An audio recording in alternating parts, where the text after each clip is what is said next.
नमस्कार. Share market Marathi या YouTube चॅनलवर आपल्या सर्वांचं हार्दिक स्वागत. प्रीमियम कंटेंट अंतर्गत आज आपण बघणार आहोत वीकली मार्केट रिव्ह्यू. आज आपण 14 सप्टेंबर ते 18 सप्टेंबर 2020 या कालावधीसाठीचा मार्केट रिव्ह्यू बघणार आहोत.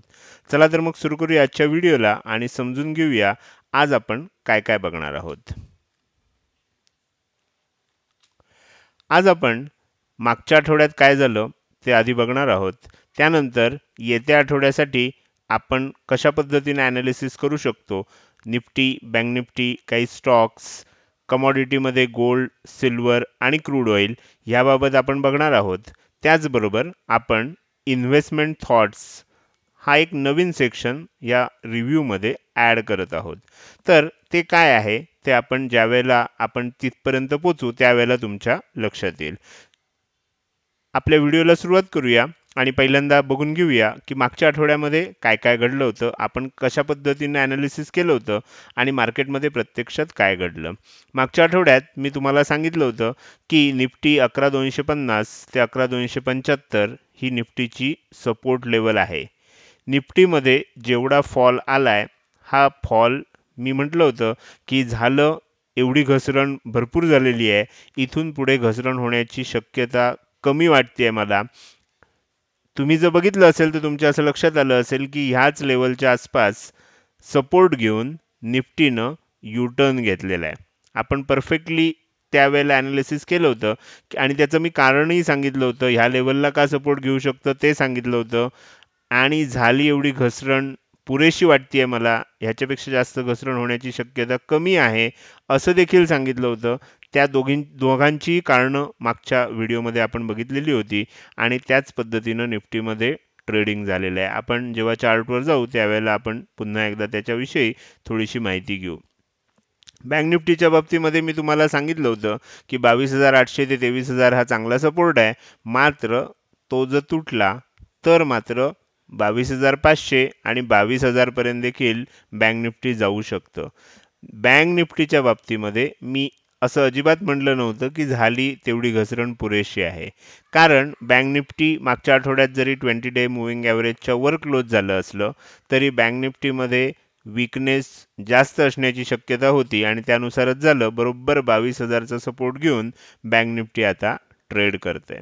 त्यानंतर आपण गोल्डमध्ये जेव्हा ॲनालिसिस केलं होतं तर गोल्डमध्ये मी तुम्हाला सांगितलं होतं की फार मोठी डाऊन मूव्ह आता अपेक्षित नाही आहे. इंडो चायना टेन्शन, इक्विटी मार्केटची कंडिशन काय असणार आहे ह्याच्यावर गोल्डमध्ये थोडीफार तेजी येऊ शकते.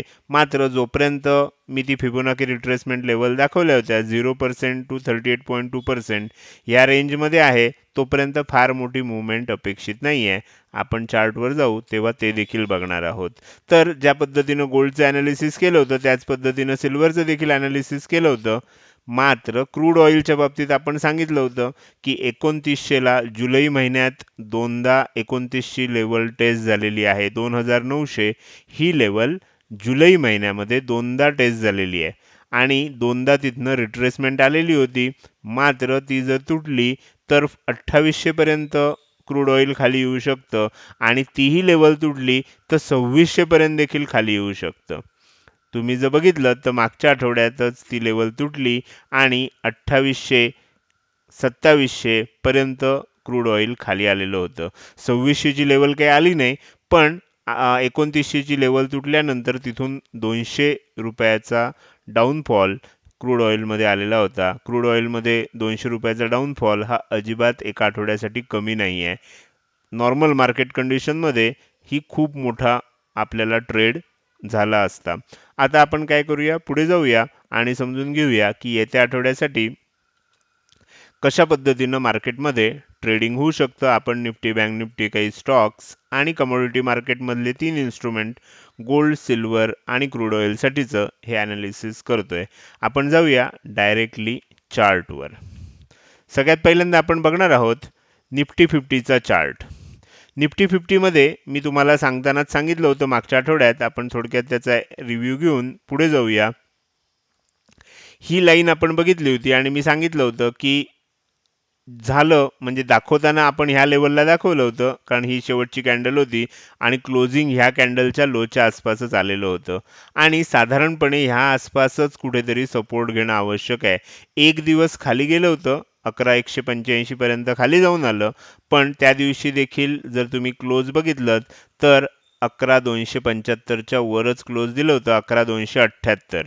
म्हणजे एक दिवस जरी खाली ओपन झालं तरी तिथून पुढे बाउन्स आला आणि आपण सांगितलेल्या रेंजमध्येच क्लोजिंग आलेलं होतं आणि त्यानंतर जर बघितलं तर आता त्याच्यामध्ये तेजी आलेली आहे.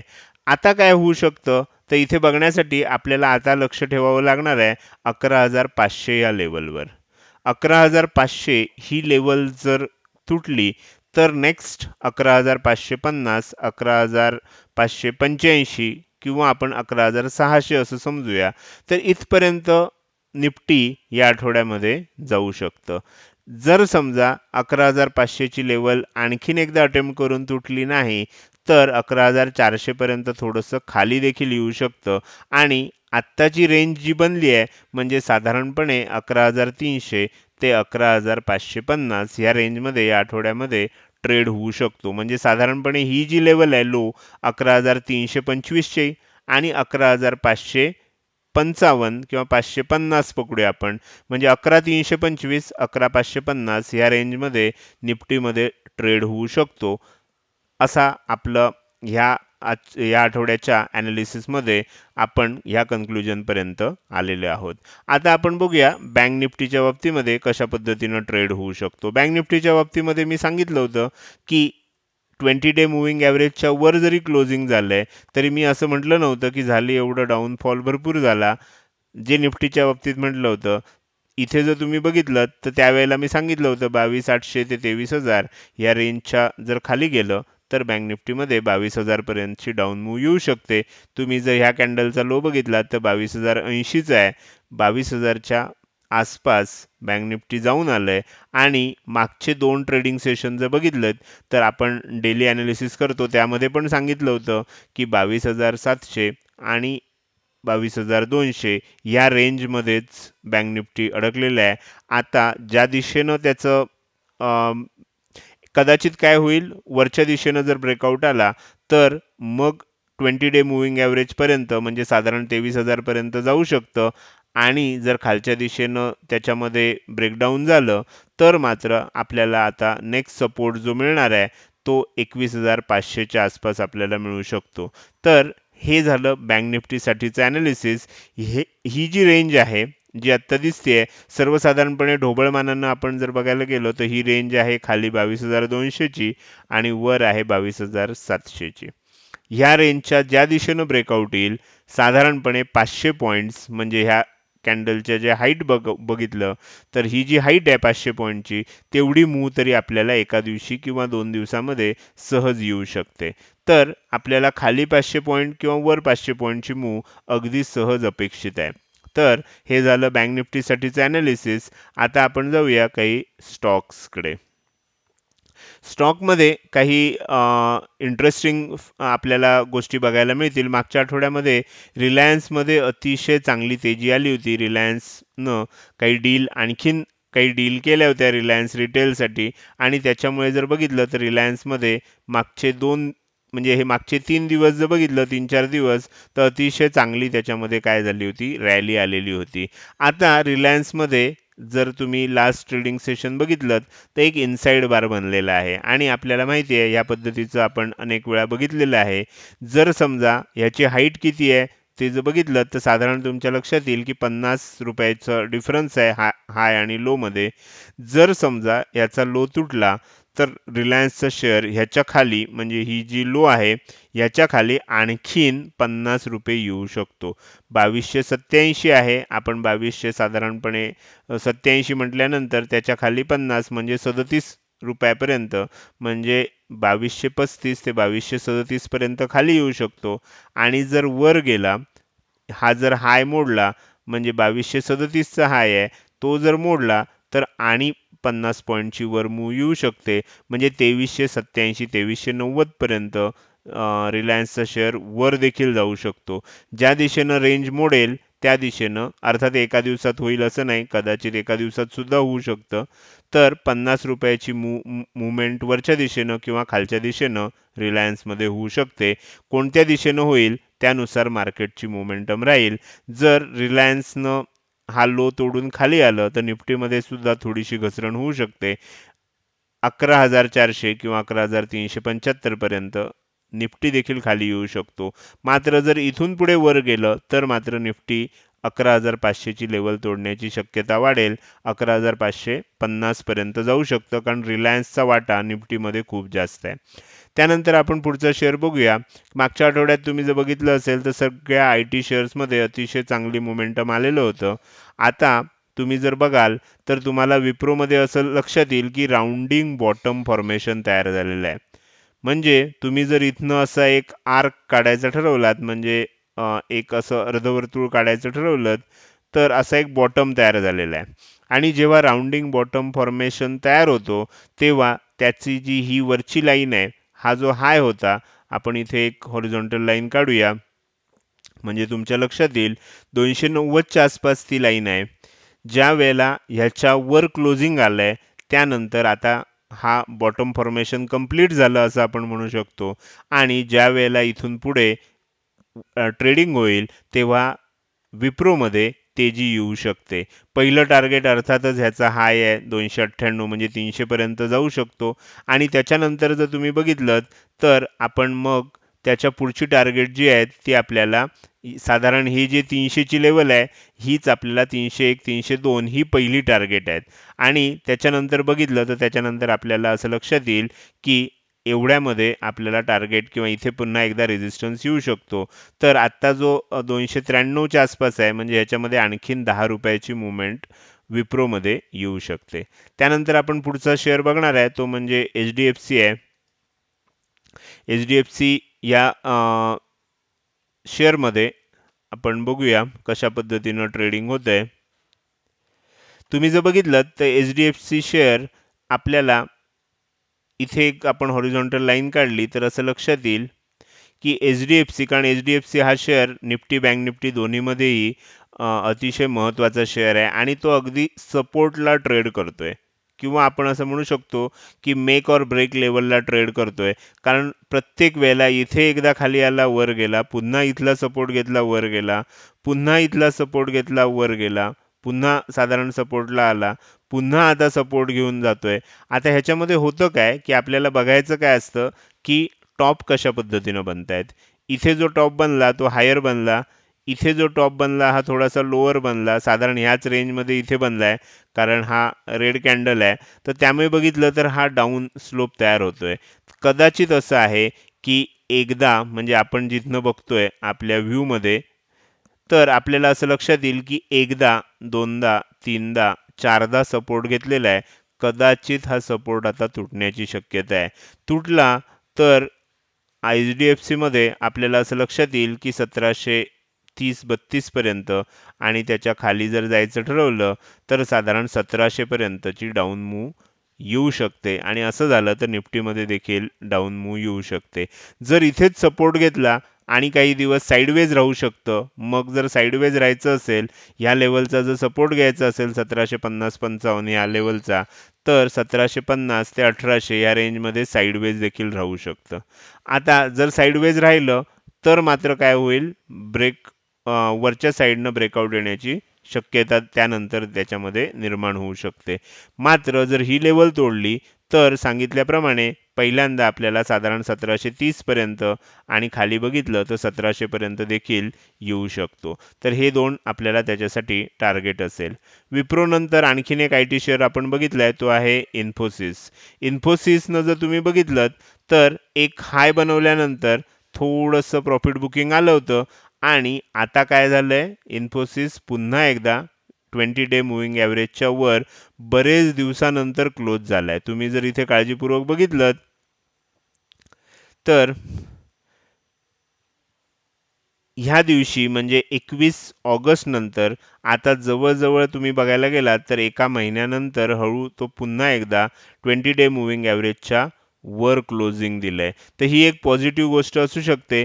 जर समजा हा हाय आहे, हा अनेक वेळेला रेझिस्टन्स म्हणून काम करत होता 950, तर 950च्या वर जर क्लोजिंग आलं, तर आपल्याला नेक्स्ट टार्गेट हे तुम्ही जर बघितलं तर 970 ते 72 या रेंजपर्यंत येऊ शकतं. तर ह्या लेवलला एक रेझिस्टन्स आहे, त्यामुळे तिथपर्यंत आपल्याला ते टार्गेट येऊ शकतं. पण त्यासाठी 950 ही लेवल जी आहे, ही 950 ची लेवल त्यानं सक्सेसफुली ब्रेक करून त्याच्यावर क्लोज देणं आवश्यक आहे. तसं जर झालं 950च्या वर क्लोज दिलं तर 970-72 पर्यंत इन्फोसिस जाऊ शकतो. तर हे झाले 4 शेअर्स ज्याविषयी आपल्याला बघायचं होतं आणि त्यामध्ये कशा पद्धतीनं ट्रेडिंग होऊ शकतं ते आपण बघितलं. आता आपण जाऊया गोल्ड, सिल्वर आणि क्रूड ऑइलकडे. तर गोल्डमध्ये बघूया. गोल्डमध्ये मी तुम्हाला सांगितलं होतं, की ह्या रेंजमध्येच ट्रेड होऊ शकतं, थोडीशी तेजी येऊ शकते असं सांगितलं होतं. त्या पद्धतीनं गोल्डमध्ये थोडीशी तेजी आली आहे. मात्र तुम्ही अजूनही जरी बघितलं तर 0% आणि 38.2% ह्याच्यामध्येच राहिलेलं आहे. आता गोल्डमध्ये फार मोठी मूव्हमेंट होत नाहीये. गोल्ड तसं थोडंसं साइडवेज ट्रेंड करतंय. आता ह्याच्यामध्ये काय होऊ शकतं ते बघूया. ही जी डाऊन मूव्ह आली होती, ती जर बघितली तर इथे ब्रेक झालेली आहे. म्हणजे आता तसं बघितलं तर गोल्ड हे शॉर्ट टर्म अप ट्रेंडमध्ये आहे. पण त्याच्याही पेक्षा जर आपण पुढे जाऊन बघितलं तर आता इथे ही जी अप ट्रेंड चालू झालाय तर त्याच्यासाठी ही ट्रेंड लाईन आहे. आता गोल्ड ह्या पद्धतीनं ह्या ट्रेंड लाईनला कसं रिस्पेक्ट करतं त्यानुसार अवलंबून आहे. जर इथला सपोर्ट घेतला तर गोल्ड पुन्हा जाऊ शकतं आणि 52,326 पर्यंत जाऊ शकतं. म्हणजे हा जो 52,300 ची लेवल आहे तिथपर्यंत पुन्हा जाऊ शकतं. किंवा जर ही ट्रेंड लाईन तोडली तर मात्र पुन्हा ह्या ट्रेंड लाईनचा सपोर्ट घेऊ शकतं. तर कशा पद्धतीनं ट्रेड होईल, कुठे ट्रेड होईल, हे इंटरनॅशनल मार्केटवर अवलंबून असणारी कमॉडिटी असल्यामुळे आपल्याला सांगणं अवघड आहे. पण ज्या पद्धतीनं ट्रेंड लाईन ब्रेक होईल किंवा ट्रेंड लाईनचा सपोर्ट घेऊन वर जाईल त्यानुसार आपल्याला गोल्डमध्ये ट्रेड करायला लागू शकतं. तर त्या पद्धतीनं मी गोल्डमध्ये ट्रेडिंग करेन. सिल्वरमध्ये जर बघितलं तर सिल्वरमध्ये पण साइडवेजच आहे. सिल्वरमध्ये खूप जास्त साइडवेज आहे आणि तुम्ही बघितलं तर 38.2% ते 50% ह्या रेंजमध्येच मागचा आठवडाभर ट्रेडिंग झालेलं आहे. आता ही जर लेवल बघितलीत तर इथे सुद्धा आपण काय केलंय, एक डिसेंडिंग ट्रायंगल काढलाय. म्हणजे गोल्डमध्ये पण तशाच पद्धतीने आहे आणि सिल्वरमध्ये पण तशाच पद्धतीने आहे. तुम्ही जर बघाल तर तुमच्या असं लक्षात येईल की आता डिसेंडिंग ट्रायंगल आहे. आता हळूहळू रेंज काय व्हायला लागली आहे, लहान व्हायला लागली आहे. असं जेव्हा होतं तेव्हा कुठल्यातरी एका दिशेनं त्याच्यामध्ये काय येऊ शकतं, मोठी मूव्हमेंट येऊ शकते. बरेच दिवस साइडवेज झाल्यानंतर एका कुठल्यातरी दिशेनं अप मूव्ह किंवा डाऊन मूव्ह मोठी येऊ शकते. तर त्या दृष्टीनं आता सिल्वर देखील तयार होतंय. तर आपण त्यामध्ये कशा पद्धतीनं मूव्हमेंट येते 20 डे मूव्हिंग ॲव्हरेजच्या खाली जर क्लोजिंग आलं तर तीच 38.2% ची लेवल देखील आहे. तर मात्र काय होऊ शकतं याच्यामध्ये एक डाऊन मूव्ह पुन्हा येऊ शकते. क्रूड ऑइलच्या बाबतीमध्ये बघूया. क्रूड ऑइल मी तुम्हाला सांगितलं होतं, की 2900 ची जी लेवल आहे, आपण ही लेवल बघितली होती. 2900 ची जी लेवल आहे, ही जर तुटली, तर मी तुम्हाला सांगितलं होतं आणि ते सांगताना आपण कोणत्या लेवल बघितल्या होत्या आठवतंय का? तर ह्या सांगितल्या होत्या मी. ही पहिली सांगितली होती 2800, 36, 37 आणि मग सांगितलं होतं 2800 ची लेवल आणि ही जर तुटली, तर आपण डायरेक्टली ही 2600 ची लेवल सांगितली होती. जवळपास तिथपर्यंत क्रूड आलेलं आहे. आता काय होऊ शकतं, तर आता बघा मी इथे सुद्धा काय केलंय, की इथे सुद्धा मी एक रेंज काढली आहे. कारण इनसाइड बार इथे पण तयार झालाय. आता क्रूड ऑइल जर 2825च्या वर गेलं, तर ह्याच्यामध्ये साधारणपणे जर तुम्ही बघितलं तर एक 50 पॉईंटची वर मूव्हमेंट येऊ शकते आणि जर ही लेवल तोडून खाली गेलं तर आणखीन 50 एक पॉईंटची खाली मूव्हमेंट येऊ शकते. ह्या कॅन्डलचा ही जी ग्रीन कॅन्डल आहे याचा हाय तुटला तर 50 पॉईंट वर जाऊ शकतं आणि ह्या ग्रीन कॅन्डलचा लो तुटला तर खाली 50 पॉईंट जाऊ शकतं. असं क्रूड ऑइलसाठीचं सध्याचं टेक्निकल अनालिसिसचं माझं वैयक्तिक मत आहे. आता आपण गोल्ड, सिल्वर आणि क्रूड ऑइल ह्या कमोडिटीचेही तिन्ही भाग बघितलेले आहेत. आपलं वीकली अनालिसिस हा पार्ट इथे संपलेला आहे. त्यानंतर आपण पुढे जाणार आहोत आणि इन्व्हेस्टमेंट थॉट्स बघणार आहोत. तर ह्यामध्ये आजची थॉट आहे नथिंग टू लूज कॅटेगरी. म्हणजे आपण इन्व्हेस्टमेंट करत असताना वेगवेगळ्या विचारांनी इन्व्हेस्टमेंट करतो, गुंतवणूक करतो. काही शेअरमध्ये ते अतिशय चांगले चाललेले असतात म्हणून गुंतवणूक करतो. काही शेअरमध्ये त्याच्यामध्ये शॉर्ट टर्म चांगली मूव्ह येऊ शकते म्हणून गुंतवणूक करतो. आणि काही काही शेअर्समध्ये आपण नथिंग टू लूज कॅटेगरी असते. इथून पुढे वाईट होण्याची शक्यता फार कमी असते आणि इथून पुढे चांगलंच होण्याची शक्यता असते, मात्र त्याला वेळ लागणार असतो. असे जे काही असतात म्हणजे आपली जी इन्व्हेस्टमेंटचा पोर्टफोलिओ असतो, साधारणपणे 10 ते 20% आपण रक्कम, म्हणजे जर मला माझ्या इन्व्हेस्टमेंट पोर्टफोलिओमध्ये ₹100 गुंतवायचे असतील, तर मी जास्तीत जास्त ₹10 ते ₹20 अशा शेअर्समध्ये गुंतवू शकतो, ज्याच्यामध्ये मला नथिंग टू लूज आहे. म्हणजे आता त्याच्यामध्ये झालं इतकं वाईट भरपूर झालं, ह्याच्यापेक्षा वाईट जास्त होऊ शकत नाही. असे कुठले शेअर आहेत, तर असे शेअर्स हे येस बँक काढलाय मी, अशोक लेलँड काढलाय आणि ITC काढलाय. आता ह्याचा अर्थ असा नाही की उद्या सकाळी मी येस बँक, अशोक लेलँड आणि ITC मध्ये उड्या मारून मारून त्याच्यामध्ये खरेदी करणार, असा मित्रांनो मुळीच अर्थ नाही आहे. मी ह्याच्यामध्ये सांगितल्या पद्धतीनं जर मी ₹100 इन्व्हेस्ट करणार असेल, तर जास्तीत जास्त ₹10 ते ₹20 मी ह्या 3 प्रकारच्या शेअरमध्ये गुंतवू शकतो. ह्याचं कारण काय आहे ते मी आता तुम्हाला सांगतो. येस बँक माझ्या माहितीप्रमाणे ₹12 वगैरे, ₹10 ₹12 ह्या लेवल आता येण्याची शक्यता फारच कमी आहे. जर आलं तर मी आणखीन त्याच्यामध्ये काही शेअर्स घेईन. अर्थात 10% जास्त मी माझ्या इन्व्हेस्टमेंट पोर्टफोलिओमध्ये असा शेअर ॲड करणार नाही. पण त्याच्यामध्ये आता असं होण्याची शक्यता कमी आहे. झालं तेवढं वाईट भरपूर झालं. आता त्याच्यामध्ये चांगलं होईल पण त्याला वेळ लागेल. साधारण एक 3 वर्ष, 5 वर्ष, 10 वर्षाच्या नंतर मला येस बँक आत्ता गुंतवलेले 10, 12, ₹15 शेअरमधली जी रक्कम आहे ही मला एक 10 वर्षानंतर अतिशय चांगले रिटर्न देईल, असा मला नक्की विश्वास आहे. कारण बँक अतिशय चांगली आहे, मोठी आहे आणि त्याच्यामुळे आपल्याला ती चांगला रिटर्न, पण शॉर्ट टर्ममध्ये 1-2 महिन्यामध्ये चमत्कार होईल, 6 महिन्यात चमत्कार होईल, 1 वर्षात चमत्कार होईल, असं काही याच्यामध्ये होणार नाहीये. कमीत कमी 3 वर्ष आपण त्याच्यासाठी वाट बघायला लागू शकते आणि 3 वर्षापेक्षा जास्त. त्यानंतर अशोक लेलँडचा शेअर आहे, तो देखील तसाच आहे. त्याच्यामध्ये खूप डाऊन मूव्ह आली होती. कंपनी अतिशय चांगली आहे. ऑटोमोबाईल क्षेत्र सगळ्यांच्या दृष्टीनं रिस्की क्षेत्र आहे.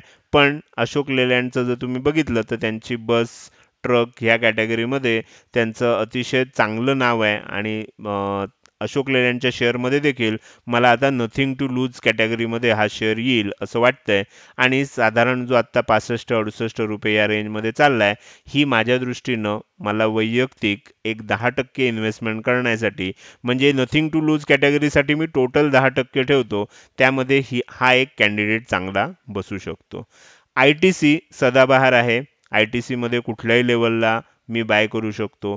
आत्ता ह्या तिन्ही शेअरमध्ये मी का नथिंग टू लूज कॅटेगरीमध्ये ठेवतोय आणि मी का त्याच्यामध्ये बाईंग करण्याचा विचार करू शकतोय लॉंग टर्मसाठी, 3 वर्ष, 5 वर्ष, 10 वर्षासाठी, तर ते आपण आता चार्टवर जाऊन बघूया. तर हे तिन्ही शेअर देखील मी इथे ॲड केलेले आहेत. तुम्ही जर बघितलं तर तुमच्या असं लक्षात येईल की येस बँकमध्ये आता ही जी लेवल आल्या होत्या खालच्या 10-11 लेवल, ह्या आता येण्याची शक्यता कमी आहे. अर्थात येस बँकेमध्ये जितकं जितकं वर जाईल प्रत्येक लेवलला लोक अडकलेली आहेत. तर त्याच्यामुळे जितका वर जाईल तितकं त्याच्यामध्ये सेलिंग येणार. हे सगळं सेलिंग पचवत पचवत पचवत पचवत येस बँकेला वर जायला किमान 3 ते 5 वर्ष लागणार. आणि काही चमत्कार झाला तर 2 वर्ष ते 3 वर्ष लागतील. पण मी त्याच्या आतमध्ये मला त्याचे फार मोठे रिटर्न्स मिळतील अशी आत्ता अपेक्षा नाही आहे. पण 3 वर्षानंतर येस बँक ₹14 मिळणार नाही, ह्याची मात्र मला पूर्ण खात्री आहे. तर कदाचित तो ₹20 असेल, कदाचित ₹25 असेल, पण त्यानंतर मग तो पुन्हा 12, 14, ₹13 मिळणार नाही. तर त्याच्यामुळे मला अगदी किरकोळ रक्कम मी येस बँकेमध्ये इन्व्हेस्ट करू शकतो. त्यानंतर अशोक लेलँडच्या बाबतीमध्ये बघितलं तर तुमच्या असं लक्षात येईल की अशोक लेलँडच्या शेअरनं 200 डे मूव्हिंग ॲव्हरेज क्रॉस केलंय. जनरली मोठी लेवल जेव्हा पहिल्यांदा क्रॉस होते, तेव्हा इन्व्हेस्टमेंटसाठी त्याच्यामध्ये एंट्री घ्यायची नसते. कारण ती लेवल पुन्हा एकदा टेस्ट करायला तो येऊ शकतो. आणि अशोक लेलँड मी आत्ता सांगतोय, आपण शेअर वार्ता हे जे आपलं पाक्षिक आहे त्याच्यामध्ये देखील मी अशोक लेलँड सांगितलेलं आहे. याचं कारण असं आहे की अशोक लेलँड माझ्या दृष्टीनं का मला व्यवस्थित वाटतोय, तर मुळात ती कंपनी चांगली आहे. दुसरी गोष्ट, 200 डे मूव्हिंग ॲव्हरेजच्या वर एकदा गेलाय आणि परत ती लेवल एकदा टेस्ट करून पुन्हा अपमूव्ह स्टार्ट झाली आहे. मी ह्याच्या आसपास कुठेही बाय करायला तयार आहे. या लेवलला 60-65 रुपयाच्या आसपास मी कुठेही त्याच्यामध्ये बाईंग करू शकतो. तर ही माझ्या दृष्टीनं, कारण आता एकदा टेस्ट करून माझ्या मते ॲग्रेसिव्ह बाईंग मी ह्या लेवलला करू शकतो. आणि ॲक्च्युअली सेफ बाईंग मला जर करायचं असेल तर ह्या लेवलला 73-74 रुपयाच्या आसपास जेव्हा टिकेल आणि ह्याच्यावर क्लोजिंग येईल तेव्हा मी ह्याच्यामध्ये सेफ बाईंग करू शकतो. तर पुन्हा एकदा अशोक लेलँडमध्ये 100-125 रुपयाचे टार्गेट मला येऊ शकतील. अर्थात त्यासाठी माझी 1 ते 3 वर्ष थांबण्याची नक्कीच तयारी आहे. तर त्यासाठी मी अशोक लेलँड हे करू शकतो. त्यानंतर आपण पुढे जाऊया आणि समजून घेऊया आय-टी-सी. आय-टी-सी मी ट्रेडिंगसाठी सुद्धा सांगत होतो. तर आय-टी-सीमध्ये ह्या 3 लेवल फार महत्त्वाच्या आहेत. पहिली लेवल होती ही 192 ची. अनेक दिवस त्याचा सपोर्ट घेतल्यानंतर तो तुटला आणि खाली आलं. आता हा जो नेक्स्ट मेजर सपोर्ट आहे त्याच्या आसपास 180 च्या आसपास आय-टी-सी आहे. 180ला आय-टी-सी हा नथिंग टू लूज आहे. कारण जर तुम्ही होल्ड जरी केलात आणि उद्या खाली येत येत अगदी 160 पर्यंत जरी खाली आला तरी सुद्धा मी तिथे आणखीन काही इन्व्हेस्टमेंट करू शकतो आय-टी-सी मध्ये. कारण आय-टी-सी हा आपल्याला चांगला डिव्हिडंड देणारा आणि अतिशय मोठी डायव्हर्सिफाईड बिझनेस असणारी कंपनी आहे. तर आय-टी-सी मध्ये 180ला माझ्या दृष्टीनं काही 10% शेअर्स खरेदी करणं वर्थ बाईंग ठरेल असं मला वाटतंय. 160ला आले तर मी आणि काही त्याच्यामध्ये ॲड करू शकतो. आणि ह्या ज्या लेवल आहेत 140 वगैरे, ह्या माझ्यासाठी ड्रीम लेवल आहेत. इथे पुन्हा आला तर मी इथे पुन्हा, मग इथे मात्र माझं पर्सेंटेज थोडंसं आय-टी-सीच्या बाबतीत वाढू शकतं. अर्थात या लेवल येतील की नाही हे सांगणं मला अवघड आहे.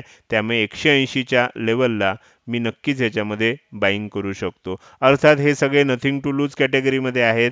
टोटल पोर्टफोलिओच्या 10% पेक्षा जास्त ह्याच्यामध्ये इन्व्हेस्ट करून उपयोग नसतो. आय-टी-सी मात्र काय आहे की तो अतिशय चांगला डिव्हिडंड दरवर्षी देत असतो. त्यामुळे आय-टी-सीमध्ये कधीही या लेवलला इन्व्हेस्टमेंट करणं चांगलं ठरू शकतं. हे जे मी माझ्यासाठी प्लॅनिंग करतोय हे 3 वर्ष कमीत कमी ते 5 वर्ष असं धरून मी प्लॅनिंग करतोय. 3, 5, 7, 10 असं माझं त्याच्यामधलं प्लॅनिंग आहे. आपण इन्व्हेस्टमेंट थॉटमध्ये ह्या 3 शेअरविषयी चर्चा केली. आजच्या व्हिडिओमध्ये आपण इथेच थांबणार आहोत. धन्यवाद.